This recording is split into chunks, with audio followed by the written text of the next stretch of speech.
అవును తాతయ్య, ఆ ఫోటోలు బయటకొస్తే ఈ సమాజం కూడా నన్ను అలాగే చూసేది కదా. అప్పుడు కూడా నేను ఇలాగే ఏడుస్తూ కూర్చుంటే మీరు నమ్మిందే నిజమైపోతుంది, కానీ అబద్ధం అవ్వదు కదా అని ఐశ్వర్య అనగానే తను ఎంత మూర్ఖంగా బిహేవ్ చేశాడో అప్పుడు బాగా అర్థమైంది పెద్ద ఆయనకి. సారీ తల్లి, మనస్ఫూర్తిగా అనుకున్నాడు. ఇంతలో ఐషు అని గంభీరంగా వినిపించిన వాయిస్కి భయంతో లేచి నిల్చుంది ఐషు. ఐషు, ఇంత మంచితనం ఒంటికి మంచిది కాదు. Better to stay away of him అని కోపంగా అన్నాడు ఆకాష్. నువ్వేనా? అంత సీరియస్ వాయిస్తో పిలిచేసరికి చీకట్లో షాడో పోల్చుకోలేకపోయి భయపడ్డాను అంటూ కూర్చుంది ఐశ్వర్య.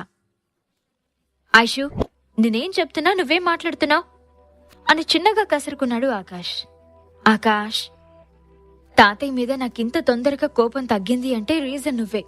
ప్లీజ్ నాకోసం నువ్వు తాతయ్య మీద కోపం పెంచుకోకు అని రిక్వెస్టింగ్ గా అడిగింది ఐశ్వర్య. చూడండి, ఐషు మిమ్మల్ని ఎక్స్క్యూజ్ చేసుండొచ్చు, ఎందుకంటే తను మీ బ్లడ్ కాబట్టి. బట్ నిజాలు తెలుసుకోకుండా నా వైఫ్ ని అవమానించిన మీరంటే నాకెప్పటికీ అసహ్యమే. నాకు నచ్చని వాళ్ళు నా వైఫ్ తో మాట్లాడడం నాకు ఇష్టం లేదు అంటూ ఐశ్వర్య చేపట్టుకుని అక్కడి నుండి లాక్కెళ్ళిపోయాడు ఆకాష్. ఐశ్వర్యని అంతలా ప్రేమిస్తున్నాడా అని ఫస్ట్ టైం ఆకాష్ గురించి పాజిటివ్ గా థింక్ చేశాడు శేషగిరి నాయుడు. విసురుగా వాళ్ళ గదిలోకి లాక్కెళ్లాడు ఆకాష్. ఆకాష్, ఏంటి నువ్వు? తాతయ్య ఫీల్ అవుతారు అని చిరుకోపంతో విసుక్కుంది ఐశ్వర్య. ఎనఫ్ ఐషు, నువ్వేంటో వాళ్ళకి ప్రూవ్ చేయమన్నానే కాని వాళ్లతో మాట్లాడమని చెప్పానా అని అరిచాడు ఆకాష్. అతని కళ్ళ ముందు ఐశ్వర్య ఏడుస్తున్న రూపం కనిపిస్తుంటే ఐశ్వర్య పెద్ద ఆయనతో అంత క్లోజ్ గా ఉండడం సహించలేకపోతున్నాడు ఆకాష్. ఆకాష్, ఇప్పటి వరకు ఎవరి దగ్గర తలవంచని మనిషి నా ఎదుటికొచ్చి నన్ను క్షమించు అని అడిగితే ఎలా కాదనగలను అని బుజ్జగింపుగా అంది ఐశ్వర్య. ఐశ్వర్య భావం అర్థమవడంతో సరేలే, నిజమే నువ్వన్నది కూడా, సారీ అని ముద్దుగా చెప్పాడు ఆకాష్. అతను అలా చెప్పిన తీరు చూసి ఐశ్వర్యకి ముచ్చటేసింది. చిచ్చో బుజ్జులు, ఇంత క్యూట్గా ఉన్నావో అని క్యూట్గా ఆకాష్ బుగ్గులు లాగేస్తూ ఉంది ఐశ్వర్య. చాలా డేస్ తర్వాత ఐశ్వర్య ఫేస్ లో స్మైల్ చూసి రెప్ప వేయడం మర్చిపోయాడు ఆకాష్. తన చేతులు వెనక్కి లాగేసుకుని, అంటే అది చాలా క్యూట్గా అనిపించావు సో అని నసుగుతున్న ఐశ్వర్య చీక్ పై కిస్ చేసి పరారైపోయాడు ఆకాష్. చెంపను తడుముకుంటూ అతని పెదవుల స్పర్శ ఆమెని వీడిపోనని మారం చేస్తుండటంతో సిగ్గుల మొగ్గవుతూ బెడ్ మీద వాలిపోయింది ఐశ్వర్య.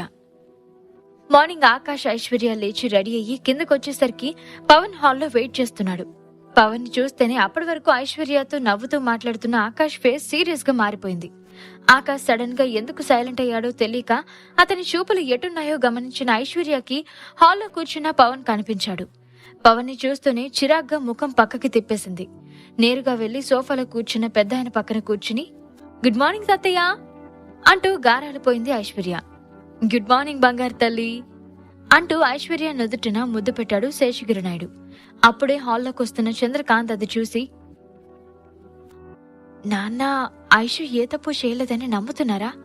ఆయన ఇంత త్వరగా నాన్నకి జ్ఞానోదయం ఎలా అయింది అనుకుంటూ అక్కడే ఆగిపోయాడు. ఓరగా తండ్రి ఫీలింగ్స్ ని అబ్జర్వ్ చేస్తూనే ఉంది ఐశ్వర్య. ఐషు, ఏదో ఆవేశంలో నోరు జారాను, కానీ ఈ రోజు నుండి నీకు నో రిస్ట్రిక్షన్స్ తల్లి అని నవ్వుతూ దగ్గరికి తీసుకున్నాడు శేషగిరి నాయుడు. ఆయన ఏం చెప్పాడో అర్థం కాకపోవడంతో, ఏమంటున్నారు తాతయ్య మీరు అని అయోమయంగా అడిగింది ఐశ్వర్య. అదే ఐషు, నువ్వు ఎప్పట్లాగే ఆఫీస్కి వెళ్ళొచ్చు, ఇకపై నీకు అస్సలు అడ్డు చెప్పను. నా మూర్ఖత్వంతో నిన్ను మళ్లీ బాధ పెట్టాలనుకోవట్లేదు ఐషు అని బాధగా చెప్పాడు పెద్దాయన. అంతసేపు దూరంగా ఉన్న ఆకాష్, ఐషు ఎక్కడికి వెళ్ళట్లేదు, నా భార్యను పోషించుకునే స్తోమత నాకుంది అని సీరియస్ గా అన్నాడు. ఇండైరెక్ట్ గా ఆకాష్ ని మాట్లాడొద్దని అన్నట్లుగా సైగ చేసి, నేను నా మనవరాలికి చెప్పాను అని అన్నాడు శేషగిరి నాయుడు. మీకు ఆల్రెడీ చెప్పాను, ఐషు నా భార్య, తను చేసే ప్రతి పని భర్త అయిన నాతో ముడిపడి ఉంటుంది. సో ఇప్పటి నుండి ఐషు నా మాటే వింటుంది అని అన్నాడు ఆకాష్. అది కాదు ఆకాష్, ఆఫీసులో ఐషు అవసరం చాలా ఉంది. మిత్ర కంపెనీస్ ప్రాజెక్ట్ ఐషు వస్తే తప్ప ముందుకు కదలదు అని లోపలున్న కోపం బయటపడకుండా అన్నాడు పవన్. ఓ, అది సంగతి. ఆఫీసులో నా వైఫ్ అవసరం ఉంది కాబట్టి ఆమెని మీరేదో ఉద్ధరిస్తున్నట్టుగా బిల్డప్ ఇచ్చి తనతో సంధి కుదుర్చుకున్నారన్నమాట అని ఆవేశంగా కళ్ళు పెద్దగా చేస్తూ అన్నాడు ఆకాష్. అతని మాటల్లో ధ్వనిస్తున్న వెటకారం అక్కడున్న అందరికీ అర్థమైంది. పెద్దాయన్ని చుట్టుకున్న ఐశ్వర్య చేతులు అతన్ని వదిలి దూరం జరిగాయి. ఆకాష్, ఐషుని అపార్థం చేసుకున్నా అని తెలుసుకున్న తర్వాతే తనని క్షమించమని అడిగాను. నాకు నేనుగా ఫస్ట్ టైం ఒకరికి సారీ చెప్పాను అంటే అది ఐషుకి మాత్రమే అని అహంకారం నిండిన గొంతుతో అన్నాడు పెద్దాయన. తాతయ్య పెద్దరికాన్ని హేళన చేస్తున్నావు ఆకాష్ అని ఆవేశంగా అన్నాడు పవన్. ఆకాష్ అంటే భయం ఉన్నా అది అందరి ముందు తెలియాలి అనుకోవట్లేదు పవన్. అందుకే ఆశతూచి మాట్లాడాలి అని స్ట్రాంగ్ గా ఫిక్స్ అయి వచ్చాడు. పెద్దరికం వయసులో కాదు, చేతల్లో మాటల్లో కనిపించాలి అని వెటకారంగా అన్నాడు ఆకాష్. తండ్రిని అలా అనడం నచ్చని చంద్రకాంత్ ఆకాష్ అని గర్దించాడు. ఆ అరుపుని అస్సలు కేర్ చేయలేదు ఆకాష్. ఆకాష్ ప్లీజ్, మన మధ్యలో ఏమున్నా ఇక్కడితో వదిలేద్దాం. ఆఫీస్ ఇష్యూస్ వస్తే అది మాకే కాదు అందరికీ నష్టమే అని కొంచెం తగ్గి అన్నాడు పవన్. అయితే ఐషు కాళ్ళు పట్టుకుని క్షమించమని అడుగు, అప్పుడు చూద్దాం అని రెక్లెస్ గా సోఫాలో కూర్చుని లెగ్స్ క్రాస్ చేసుకుంటూ అన్నాడు ఆకాష్.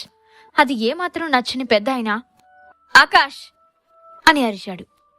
ఏం, మనవడిని ఒక్క అడుగు తగ్గమని అన్నందుకే మీకు కోపం వచ్చిందా? మరి ఆ రోజు ఐషుని ఎన్ని మాటలు అన్నారు? నీ చిన్న కొడుకు మనవడు అని గంభీరంగా అన్నాడు ఆకాష్.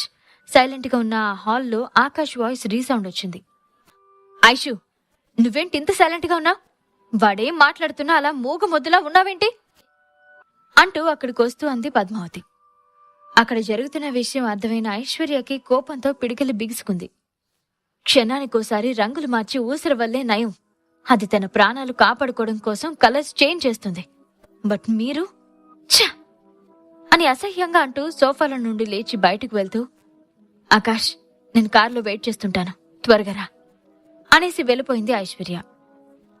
ఐషు కొంచెం ఎమోషనల్ తాతగారు, అందుకే కొంచెం లేటుగా గుర్తించింది మీరు ఊసర వెళ్ళడు అని. వెటకారంగా అంటూ చంద్రకాంత్ వైపు తిరిగి ఎవరికోసం మీ ప్రేమను హైడ్ చేస్తున్నారో నాకు తెలియదు సార్, బట్ ఐఎమ్ ష్యూర్ మీ మౌనానికి వాళ్ళు అర్హులు కారు అనేసి వెళ్ళిపోయాడు ఆకాష్. పెద్ద ఆయన పిడికిలి బిగించి సోఫా ఎడ్జ్ ని బలంగా కొడుతూ ఎలాగైనా వీడి నోరు మూయించాలి అని అనుకున్నాడు. ఆకాష్ కార్ డోర్ ఓపెన్ చేసి డ్రైవింగ్ సీట్లో కూర్చోగానే అతని ఒళ్ళోకి జంప్ చేసింది ఐశ్వర్య. ఐశ్వర్యాన్ని జాగ్రత్తగా హోల్డ్ చేస్తూ హే ఐషు, వాట్ హ్యాపెన్ అని అడిగాడు. తాతయ్య నుండి అలాంటిది ఎక్స్పెక్ట్ చేయలేదు ఆకాష్, నువ్వే కరెక్ట్ అని ఏడుస్తూ అంది ఐశ్వర్య. పిచ్చిపిల్ల, ఇంత చిన్న విషయానికి ఏడుస్తారా? ఐషు గుడ్ గర్ల్ కదా అంటూ వెన్ను నిమురుతూ చెప్పాడు ఆకాష్. ఐశ్వర్య మెల్లగా సెట్ అయ్యి తనెక్కడుందో చూసుకుని బిడియంతో కళ్ళు వాల్చేసి దూరం జరగాలని చూసింది. ఈ ప్రశ్నలకు సమాధానాలు తెలుసుకోవాలంటే నెక్స్ట్ ఎపిసోడ్ వినాల్సిందే. క్రింద ఇచ్చిన లింక్ ని క్లిక్ చేసి పాకెట్ ఎఫ్ఎం యాప్ ని ఇన్స్టాల్ చేసుకోండి. Stay tune to pocket FM.